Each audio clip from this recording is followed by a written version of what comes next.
Kitu ya kwanza ni kurelease, ndio mlango ikuwe ngumu, ndio mlango iengage sasa.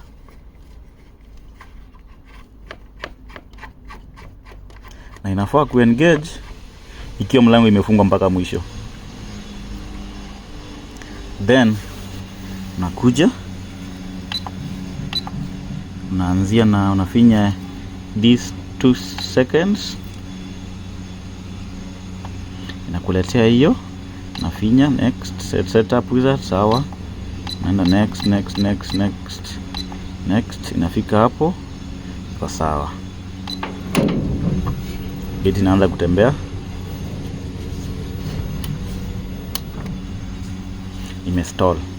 Imestall kwa sababu haiko aligned vizuri. Na tukitaka kuset remote, unaenda next kwa remote control, add remote, utaset only mara mbili. Kwa trigger remote finya okay, then you select yes, hivyo okay, press button, unafinya button itaapia, then inaendelea. Then ikishakuwa ukuje kwa add remote tena,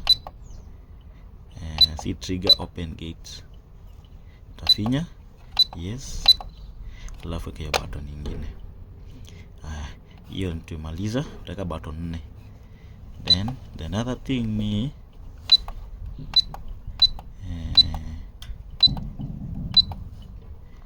IR beams, utafinya tena uweke on, make sure iko on, sawa.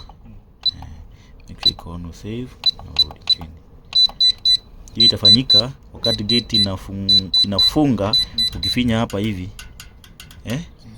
ina detect, inafungua.